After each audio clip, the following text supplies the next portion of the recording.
Welcome to മഹിമാസ് cooking class. ഇന്നത്തെ വീഡിയോയിൽ നോർത്ത് കേരള സ്റ്റൈലിലുള്ള ഓട്ടടയുടെ റെസിപ്പി കാണാം.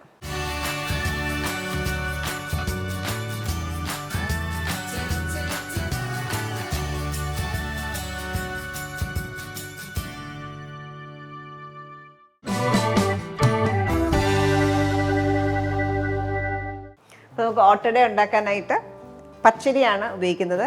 2 കപ്പ് പച്ചരി ഇതേപോലെ വെള്ളത്തിൽ കുതിർത്ത് വെക്കുക. അപ്പോൾ നമ്മൾ ബ്രേക്ക്ഫാസ്റ്റിന് ഓട്ടട ഉണ്ടാക്കുന്നെങ്കിൽ തലേദിവസം രാത്രിയിൽ വെള്ളത്തിൽ ഇട്ട് വെക്കുക. ഇനി വെള്ളം കളയണം.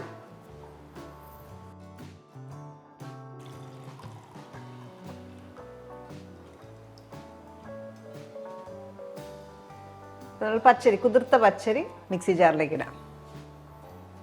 നമ്മളിവിടെ ഉപയോഗിച്ചിരിക്കുന്ന സ്റ്റാൻഡേർഡ് മെഷറിംഗ് കപ്പിലാണ് 2 കപ്പ് അളന്നേക്കുന്നത്. ഇതിലേക്ക് 1/2 കപ്പ് ചോറിന് പകരം വേണമെങ്കിൽ അവൽ വേണമെങ്കിലും ചേർക്കാം.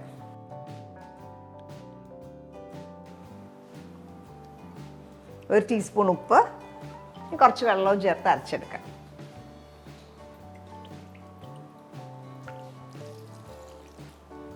ഇപ്പോൾ 1/2 കപ്പ് വെള്ളമാണ് ചേർക്കുന്നത്. കുറേശ്ശെ നമുക്ക് പിന്നീട് ചേർക്കാം.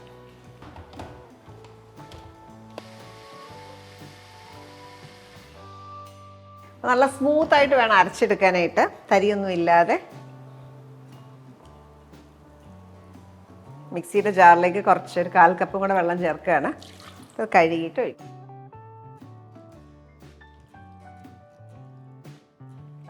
നമ്മൾ ഓട്ടട ഉണ്ടാക്കുമ്പോൾ ഈ മാവിൻ്റെ അയവ് വളരെ ഇമ്പോർട്ടൻ്റ് ആണ്. ഒത്തിരി തിക്കാവാനും പാടില്ല, ഒത്തിരി ലൂസ് ആവാനും പാടില്ല. ഈ ഒരു കൺസിസ്റ്റൻസിയാണ്. ഇതിലേക്ക് കുറച്ചും കൂടി ചൂടുവെള്ളം ചേർക്കണം. നല്ല ചൂടുവെള്ളമാണ് അതിനകത്തേക്ക് ചേർക്കാം. നമ്മൾ അയവ് നോക്കിയിട്ട് വെള്ളം ചേർക്കുക. ഈ ഒരു അയവിലാണ് ഇപ്പോൾ കിട്ടിയേക്കുന്നത്.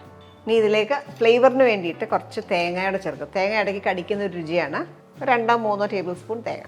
ചിലവർ ഇതുണ്ടാക്കുമ്പം തേങ്ങയും കൂടെ ഇതിൻ്റെ ഒപ്പം അരയ്ക്കുകയോ ചെയ്യാം, അല്ലെങ്കിൽ ഇതേപോലെ തേങ്ങ പീരയായിട്ട് ഇട്ടാലും മതി. തേങ്ങ ഇട്ടൊന്ന് ഇളക്കിയ ശേഷം നമുക്കതിലേക്ക് 1 ടീസ്പൂൺ കോക്കനട്ട് ഓയിൽ ചേർക്കാം. നമ്മൾ സാധാരണ അപ്പമൊക്കെ ഉണ്ടാക്കുമ്പോൾ നമ്മളെല്ലാം കൂടെ അരച്ച് ഫെർമെൻറ്റ് ചെയ്തിട്ടൊക്കെയാണല്ലോ ഉണ്ടാക്കുന്നത്. അപ്പോൾ ഇതിന് ഫെർമെൻറ്റേഷനൊന്നും ഇല്ല. അരച്ച് കഴിഞ്ഞാൽ അപ്പം തന്നെ നമുക്ക് ചുട്ടെടുക്കാം. അപ്പോൾ ചുടാനായിട്ട് ഞാൻ ഇതേപോലത്തെ ഒരു ചട്ടിയാണ് വെച്ചേക്കുന്നത്. അപ്പോൾ ഈ ചട്ടി നന്നായിട്ട് ചൂടായി. ഇനി നമുക്ക് മാവ് ഒഴിക്കാം.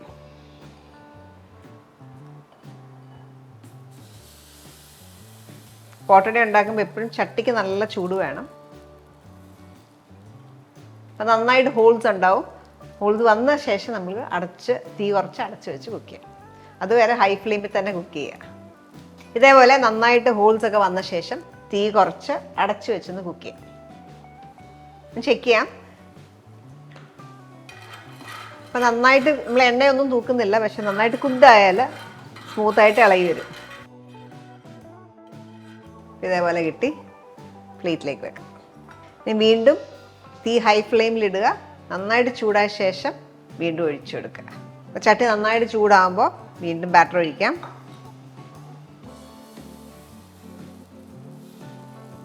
ഇപ്പോൾ കണ്ടാൽ ഹോൾസ് എല്ലാം ആയിട്ടുണ്ട്.